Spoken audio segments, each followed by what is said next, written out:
Hey, my name's Blair. Just got a question for you here. How do you feel about the black community receiving reparations? I'm against that. Yeah. Okay. Well, why so?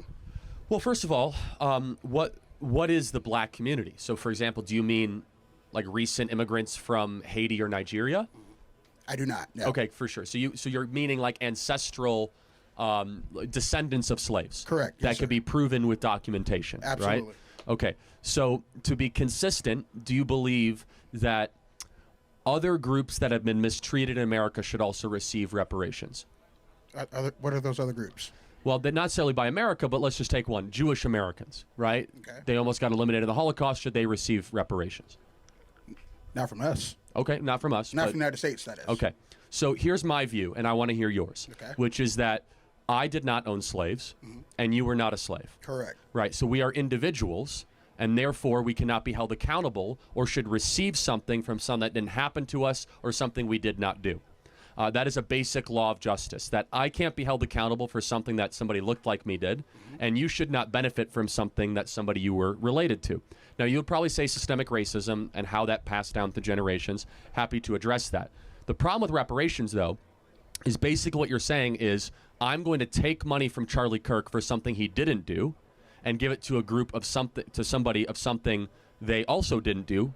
For what reason? How is that just? So not so much how is it just, but there are those arguments that says because of what happened in the past, this group of people have been negatively affected from this nation's crimes against humanity to that certain group of people. And that's how we see it, or how some people see it, if you will. Okay, sure, but I will say that even if there is some truth to that, which I wouldn't even be willing to grant very much, because Black America was doing incredibly well before the not incredible. They were pacing to be even richer than white America. Is that we must look through the question of is it just and moral to take from one group, especially first and second generation immigrants that had nothing to do with this. So think about it. Your tax base would be taxing, like if anyone here is Irish or Polish and your family came 100 years ago, we would be taxing people that had nothing to do with it. And I'll go a step further.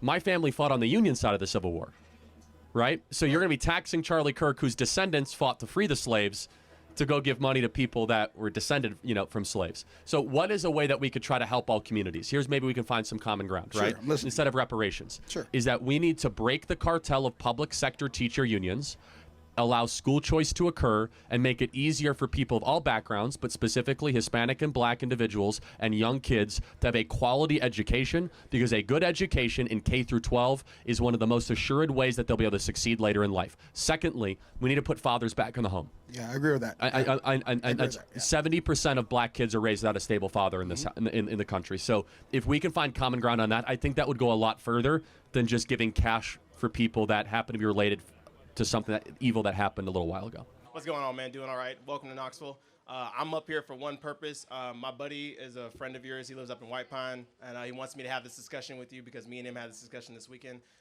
What are your thoughts about reparations for Black people specifically, and like Black Americans specifically? What is your Very much against. Very much against. Can I ask why?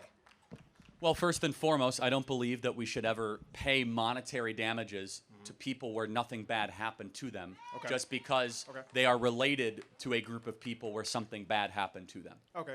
So Because it separates the idea. Let me just finish, and then I'll throw it back to you. Absolutely. Our justice system, when properly understood, is about individuals receiving justice, not tribes or groups receiving justice.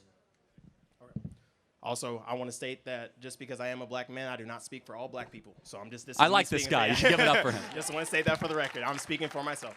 All right. So definitely hear you on that. And even for me, when it comes to reparations, for me personally, I don't believe that it should be a check. I think that reparations can look like many different things, whether it's like investment in institutions, more like better schools, hospitals, all that kind of stuff. So my question to you is so since you are against reparations, would you say that we should be would you be for outlawing inherited wealth? Does that make sense? Well, no, I'm not for outlawing that. And those are two different things. Can I explain my point though? All right. So my point to that is that so what I hear for the argument against reparations is that Black people today, obviously we weren't there, for slavery, segregation, all of that kind of stuff. So we've done nothing to deserve that, because all the people who should have gotten it, actually not even probably, who should have gotten it, are either long gone or whatever. Now there's still some who are still with us today, but that's a conversation for another day. But my point is that so inheritance and inherited wealth is something that, you know, the great grandfather, whatever, is passed down. Homeboy who is here today did nothing to deserve that multi-billion-dollar business, but he gets it because of his bloodline. Correct? Is that how it? Yeah, that's I mean, how exactly. inheritance works, right? Yeah, no, like Bronny James is going to get $1 billion. Right. Yeah. You're Oh, I mean, yeah. Sorry. Great example. So what I'm saying is that, like, I guess what I'm trying to say is that, like, I believe that reparations in and of itself, one, I don't think that the argument is formed right, and two, I believe that, you know, it's kind of a reverse inheritance, if that makes sense, where it's like where it's like, you know, yes, black people's, like me personally, yes, I did not have to suffer through Jim Crow, slavery, or whatever, but all those choices that were made in those times have, like, gotten necessarily me to where I'm at now. Got it. So let me tell you where we have a difference of opinion. Okay, absolutely. Okay? Absolutely. So we as conservatives tend to underemphasize this idea of many legacies of suffering. Whereas people on the left, not saying you're on the left, but the other perspective. Definitely not. No, for sure. But that's fine.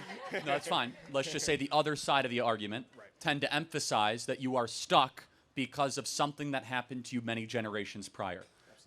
We believe, absent very unique circumstances in the United States of America, that is almost never true. For example, we think every individual should be judged by their own actions, their own character, and their agency.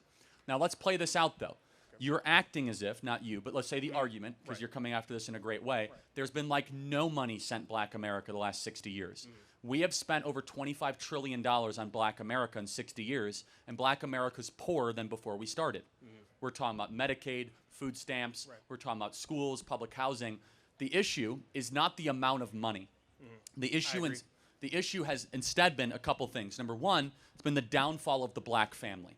And unfortunately, yes, I agree with that. Yeah, the more money we've spent on this, we've seen the downfall of the Black family.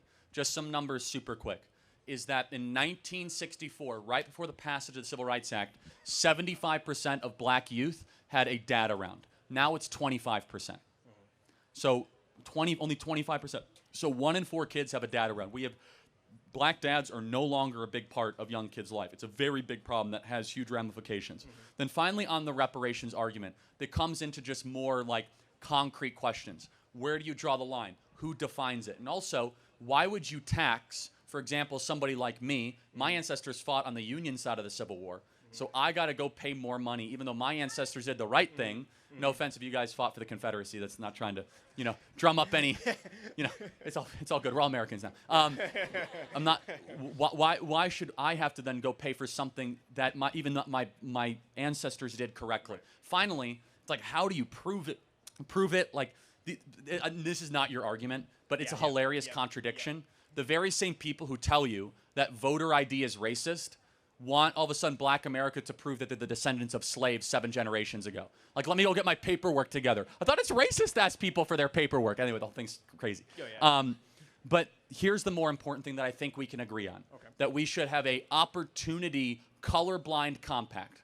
We need to have school choice in this country so kids can go to better schools and have more mobility. Number 2, reconstitute the Black family. And finally, this is one that you might agree on because you're not a liberal, is that we need to no longer import foreigners that are going to undercut the wages of workers of all races, especially Black Americans. I agree. And so what we've done is we imported Nicaraguans and Guatemalans to come take low-wage labor, and we didn't want to pay our own Americans those jobs. So final thoughts on those points.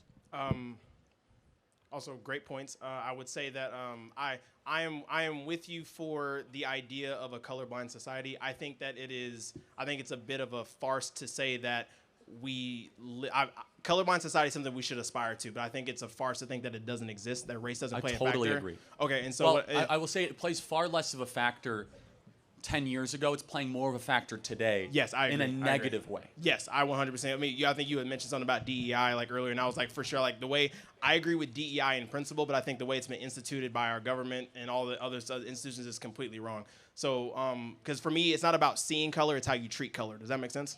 Everyone's going to see color. And yeah, exactly. You're right. Yeah, and so it's an ideal that is admirable, being colorblind. Right. The problem with what we were promised with the Civil Rights Act, we were promised a colorblind society. We now have a color-obsessed society. And it's a breakdown of that promise. Instead, the country I grew up in, at least, was like, yeah, you're black, but it doesn't matter. It's not the most important thing. Instead, it's, are you a good person? How do you act? How do you treat other people? Are you a Christian? Like, what is your worldview? I want to get back to that. Of course, we're still going to see differences, but I want to de-emphasize them to a place where we look at each other as fellow human beings and fellow American citizens. Americans, Thank you so much, Absolutely man. not. Appreciate Thank it.